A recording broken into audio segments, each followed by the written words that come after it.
Hello everyone, welcome back to the channel. I'm thrilled to share some good news. I've just added the mod and let me tell you, it's a total game changer. My goal is to inject some serious optimization and the flow into the game. I wanted to smooth out the rough edges and make things a little bit easier to manage. No more frustrating mechanics. So get ready for a far more polished and enjoyable Ratopia experience.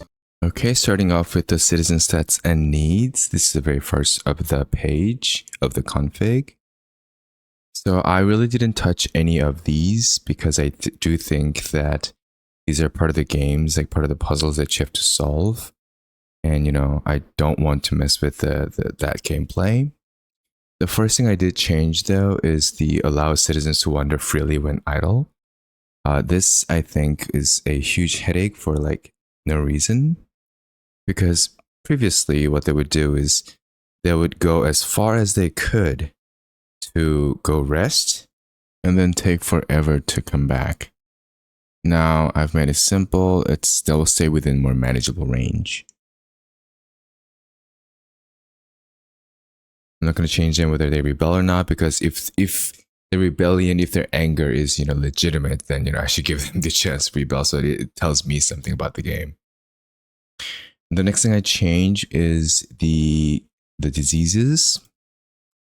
I have basically changed this to 50, from 50 to 30, and it's basically they have to be absolutely dirty for them to get a disease. Because often disease outbreaks aren't due to lack of restrooms, but rather residents getting stuck or blocked.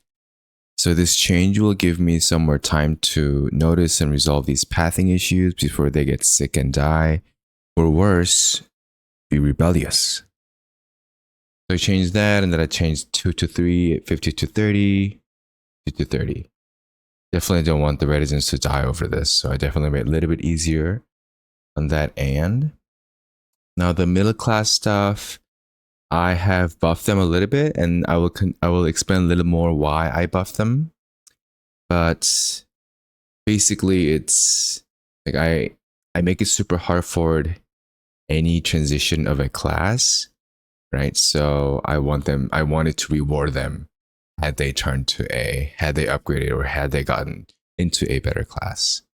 I'll explain more later on as I explain classes and stuff.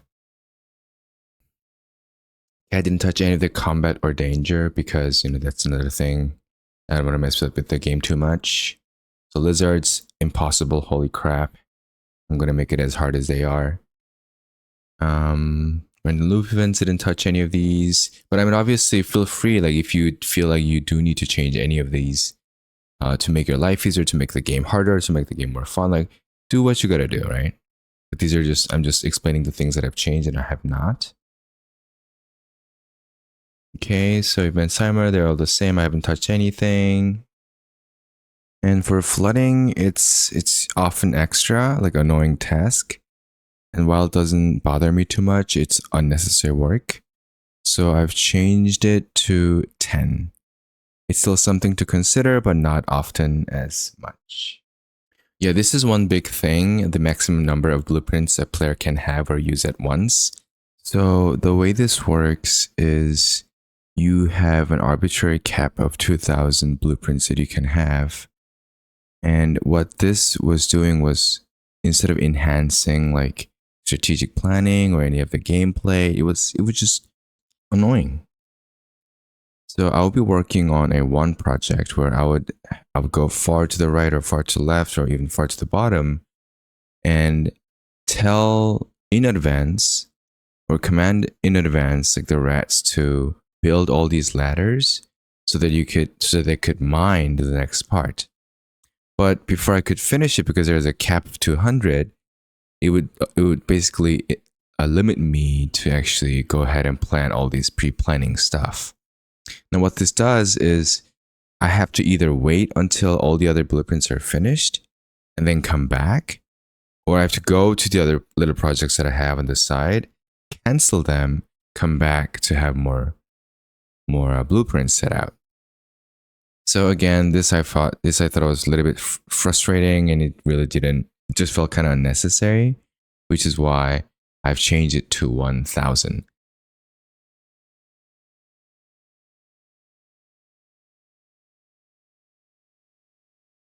Okay, and the next thing I changed was this minimum carry capacity for all units.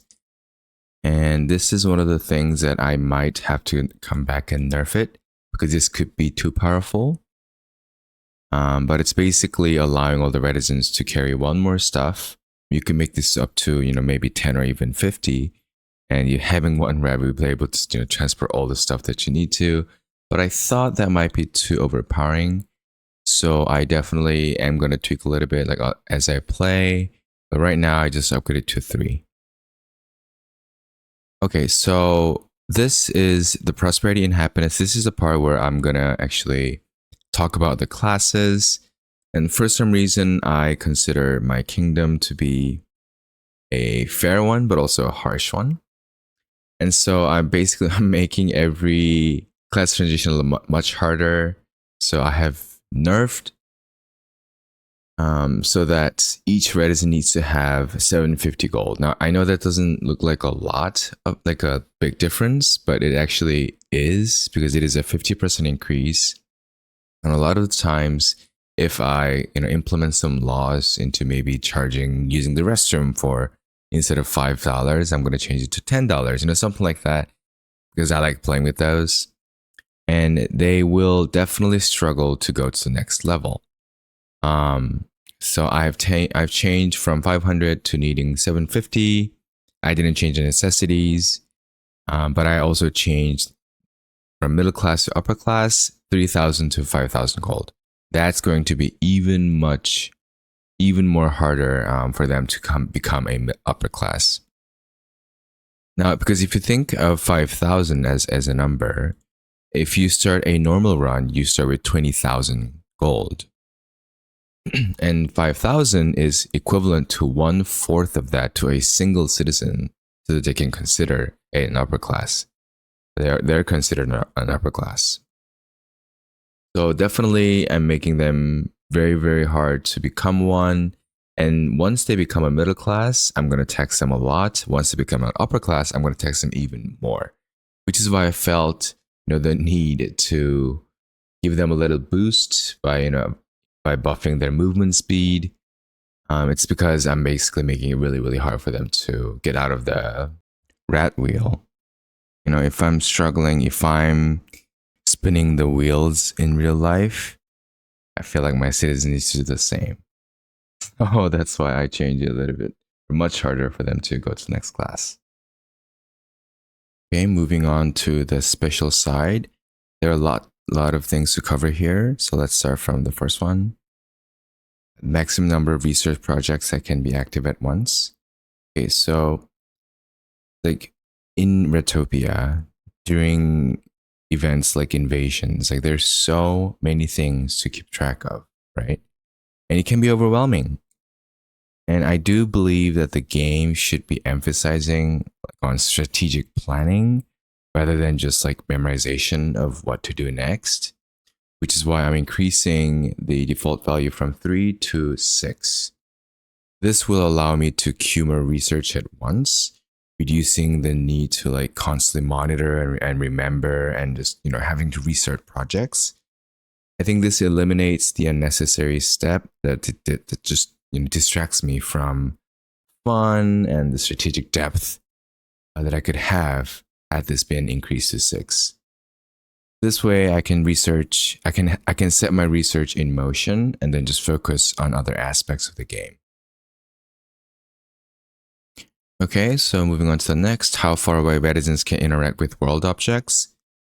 This one is basically saying how far, like how many blocks a reticent can interact with, right? How far away it can be so that they can interact with them.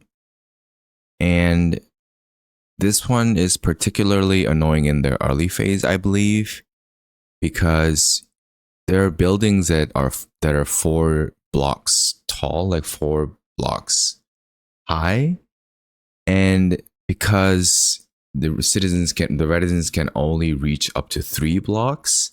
There are many times we're trying to have a floor that's 4 blocks tall, but you would always have some parts of the ceiling part where the resident cannot reach. they'll just leave that as is, and they'll always say something like, residents are in search to get there, right? Like I don't know that, I don't know the term in English because I play the game in Korean. But if you change this to 3, actually, this would make the game running much more smoothly, where you can just tell them, okay, so build the floors in this floor, and then clear up all the other things by mining them and be able to reach it. I don't want it to be, anything more than 3, because I feel like they'll make the game too easy because they'll be too powerful. But I think changing this to 3 is definitely beneficial. Okay, the next step is how far you can be to build blueprints. And by default, it's 5, but I changed to 30 so that I don't need to, physically walk there to have the blueprints laid out. I can just, stand in one place, and on this area, I'm going to have all these buildings.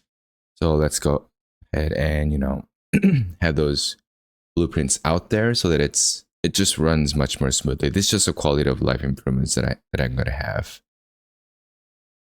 And the next thing, if true, you can always summon the queen. This, I believe, what it's saying is the queen, how if there's like a specific citizens or specific residents that you want to summon, whether you want to see whatever they're doing or you want to see their stats. If the resident that you're trying to summon has a criminal record, like has committed a crime, then there's always a restriction that prohibit you from bringing him over, and this just removes the restrictions. And I thought that would be maybe a little bit helpful, because there are definitely times where if someone is sick and you have the doctor thing going on, but you're literally 100 miles away, and you'd have to walk all the way back home just to either fix him, or if they're committed a crime, you can't detain him, or you can tell him to stop doing that because you're so far away. And so I thought this would improve another quality of life, so I changed it to true.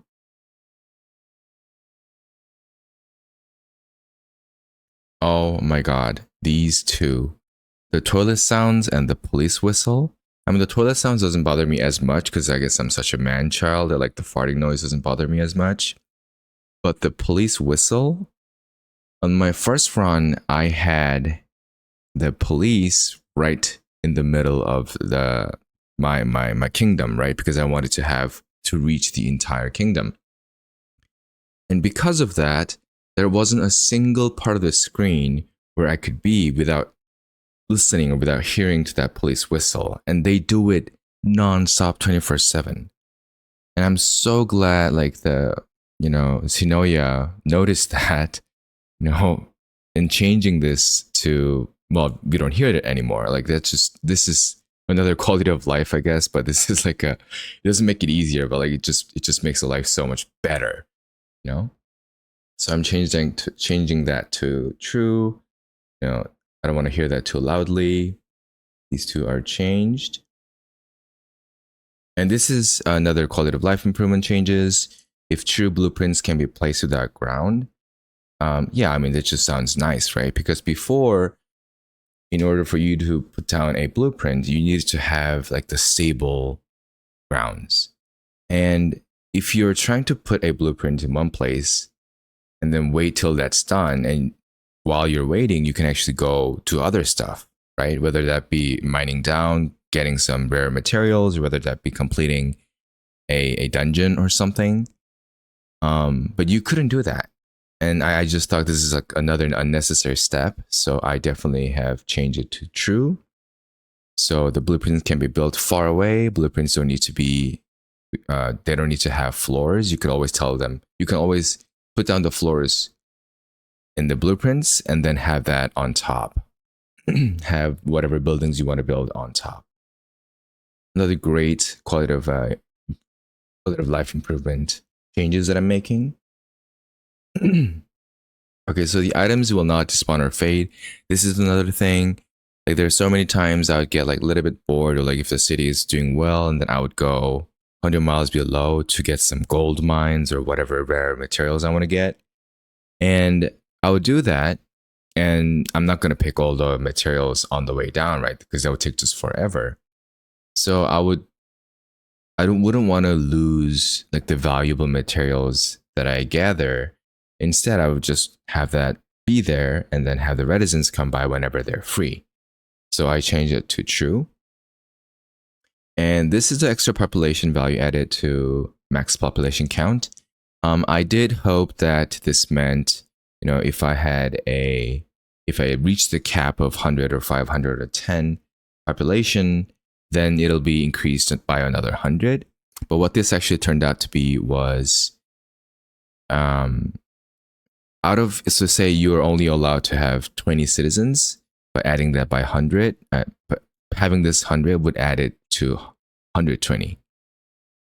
So this is something that I would like to maybe come back and change, because I do feel this is a little bit too strong, because then I would kind of lose a point of upgrading the city. But it is kind of self-negating in terms of like how strong this is, because even if you're allowed to have 100 citizens, but your food source can only afford to have up to 50. If you go over 50, you're gonna suffer, and the reticents will die, and they will go rebellious. So it actually, having this cap just takes away the arbitrary number of the cap. Rather, what it does is actually it forces you to pay more attention of how fast the food is growing or how fast the food is declining, and to be able to prepare for the winter and stuff. So this actually isn't as strong as it originally appeared to be. So I'm just gonna leave it as 100. Maybe I can change it to 50, but it really wouldn't change the way that I'm playing the game right now. Okay, and the reasons I didn't change this. Ooh, and this was another interesting idea. It was that if true, Infernite will be mineable. So there are two things that's not mineable in Ratopia, and those are these two elements, right? And I don't know the point of this because I haven't gotten that far out in the game, in the run that I have right now. And I'm just I turned it into true because I wanted to see like what it would do. Will I be able to trade it? Will I be able to build something off of it? Or is it just something that's just like, yeah, let's make it mineable so that it's easier for the residents to get there easier. So I turned both of them into true, but obviously you can leave it out. And I haven't changed anything. Blueprints. Oh yes, so this is another huge thing. Allow placing blueprints even if required resources are not in storage. Aligns with the goal that I have, which is I want to have these things planned, and then I want to go do something else somewhere else. And having this on will definitely allow me to do that, right? Because I can just say, build the walls, build these buildings, and then let me go do something else, right? But what this is a little bit trickier because it adds like a layer of work that you have to do, which is keeping track. So it'll allow you to put the blueprints down, but then if you don't have the resources, it'll just stay there unbuilt. So you do have to keep track of whether you have enough resources. And another horrendous thing about this game is checking what resources you have requires too many clicks to get there. So what I did basically in my run that I have is just put it on, and then I come back, and if it's not there, well then shoot, I gotta go mine that. But even with that setback, I do think that it's very beneficial to actually turn this into true, because this will just allow me to so much more freedom basically. And so I turned it into true.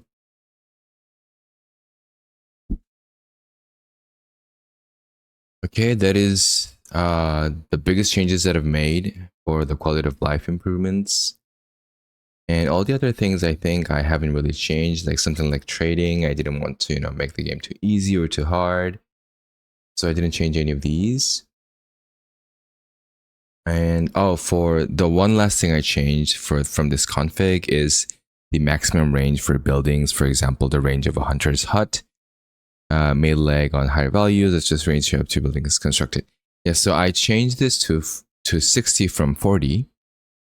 And what I found myself doing a lot, because I mean, I do find this a little bit of a strong buff, right? I mean, as much as this is a quality, it could be a quality of life improvement. It could also be too powerful in terms of like, okay, you could have one restroom, or you could have one entertainment unit or joy unit, and have everyone use it, right?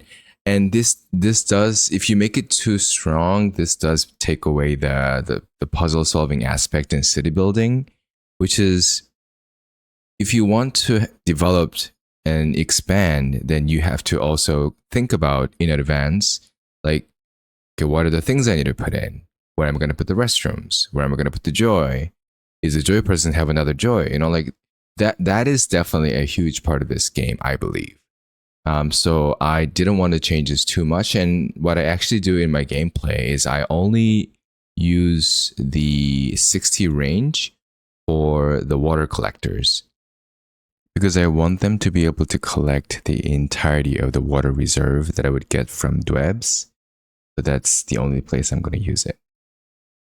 And all the other things, I'm just going to leave it as is. I'm going to leave it as 40, especially the military ones. Yeah, if you're expanding to the left side, you need to have multiple on the left side. If you're expanding to the right side, then you need to have multiple on the right side. So I do think that keeping it 40 is more fun for me. So I'm only going to change to 60. All right, that's it for the config, and we're going to move on to the queen section. Again, I don't want to change anything major. The only thing I'm going to do is, it could be considered a quality of life improvements, is a movement speed bonus. Oftentimes I find, especially for this game, like moving around so repetitive and like so unnecessary. You know, I mentioned before how you have to physically be there to interact with a certain building. So why, if the game is limiting myself that much, why not free myself by increasing a little bit of movement speed? And so I'm going to go ahead and move this to 30. So I'm going to give myself a 30% movement bonus so that I could, you know, more easily navigate through my kingdom, into telling what they're going to do, into, you know, maybe even catching the criminals and etc. And that is actually all for all the things that I changed in the mod. And so I will see you guys in my playthroughs. And if you enjoyed this video, please consider subscribing. Thank you guys.